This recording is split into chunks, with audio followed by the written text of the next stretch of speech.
Bom dia, irmãos, graça e paz a todos. Vamos seguir aqui a nossa visão panorâmica de 2 Coríntios, capítulo 10 e capítulo 11.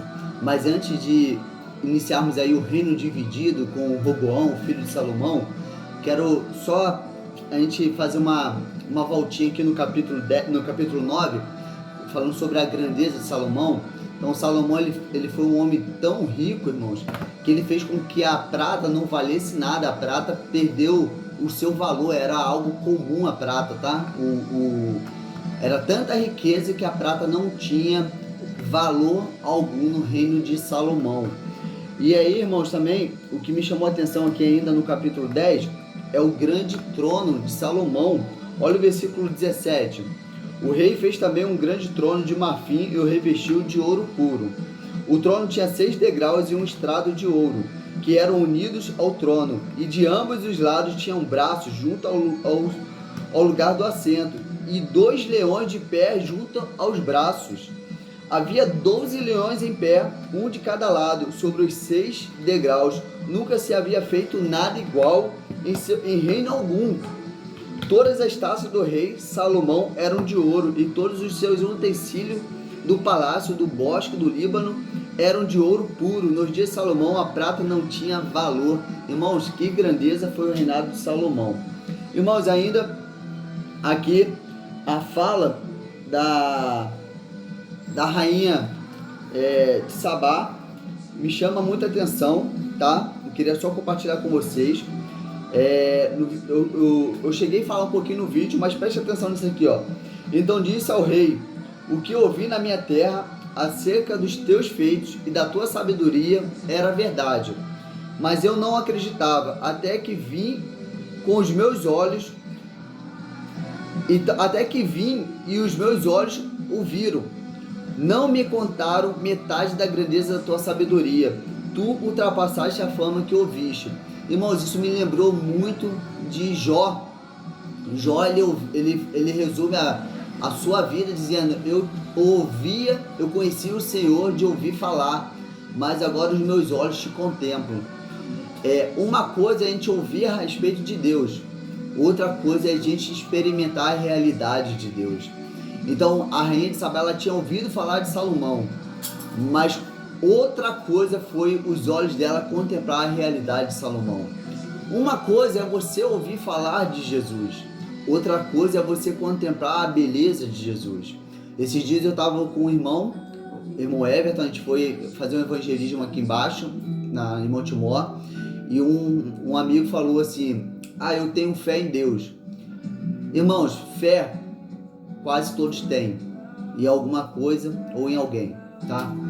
Ter fé em Deus não significa que você tem um relacionamento desenvolvido com Deus. Não significa que você tenha uma revelação da beleza e da clareza de Deus. Jeff, você tem a clareza de Deus? Você tem a revelação completa de Deus? Lógico que não. A vida eterna é viver conhecendo a Deus. Mas eu creio que eu tenho o Espírito de Deus que está no meu coração, que me ensina a respeito de Deus, que me ensina a respeito da beleza de Deus. Então o que eu quero dizer é que, irmãos, a sua fé, ela deve ser uma fé que gera um desenvolvimento de conhecimento a respeito de Deus. Se tua fé é uma fé baseada em simplesmente você viver a sua vida para você, quero dizer que sua fé é morta.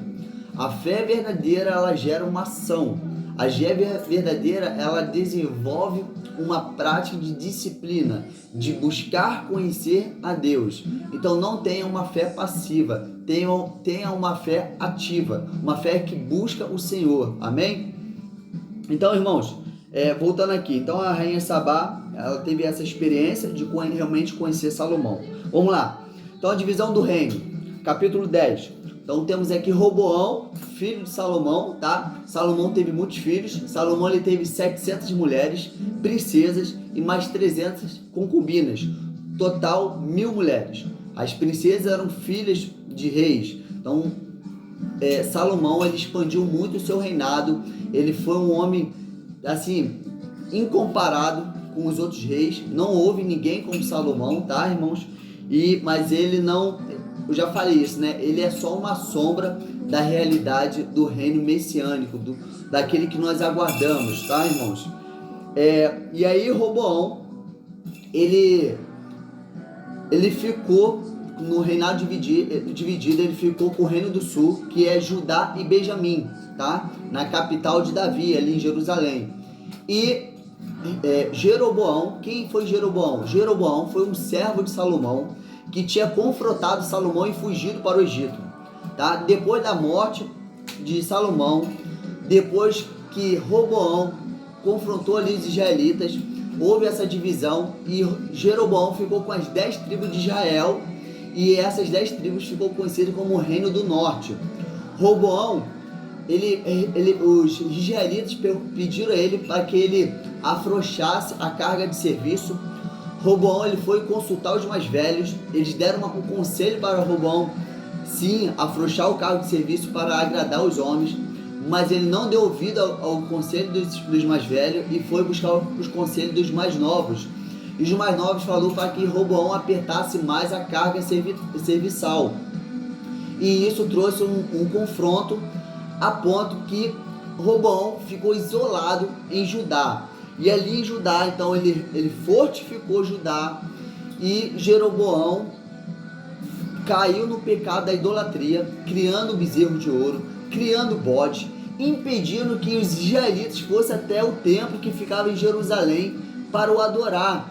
Então, versículo 15, no capítulo 11, fala que Jeroboão constituiu sacerdote para si, tá? Ele criou sacerdote para os altares, para os deuses, em forma de bodes e de bezerro que tinha feito. Então, Jeroboão caiu num pecado terrível e foi um homem que foi designado pela boca de um profeta. O profeta tinha falado para ele que Deus iria rasgar o reino e iria dar 10 tribos para ele, irmãos. E hoje eu passei o dia meditando a respeito de uma liderança segundo o coração de Deus. Então nós temos Saul, que foi um líder de aparência, um líder que só queria saber da sua reputação.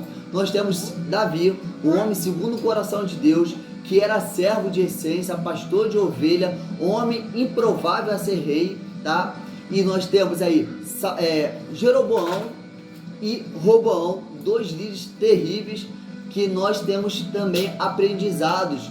Roboão nos ensina a darmos ouvidos às pessoas mais velhas, mais maduras, e Jeroboão nós vemos aí que nem sempre o fato de você receber uma palavra profética significa que você vai ser profético, tá, irmãos? E nós temos vários exemplos na Bíblia, né? Nós temos o profeta Balaão, que era um falso profeta, né, irmãos? Ele não era um profeta verdadeiro, ele só visava o benefício próprio, ele era um homem ganancioso, ele queria dinheiro, então ele usava o dom de Deus para manipular Balaão. Mas enfim, irmãos, é isso a nossa visão panorâmica então do capítulo 10 e do capítulo 11. Nós vemos aí o reino dividido, nós vemos aí Roboão querendo guerrear com seus irmãos e sendo impedido, e nós vemos Judá sendo fortalecido e a família de Roboão ali, que ele teve muitas mulheres. Graça e paz a todos, essa é a nossa visão panorâmica, até a próxima, fui!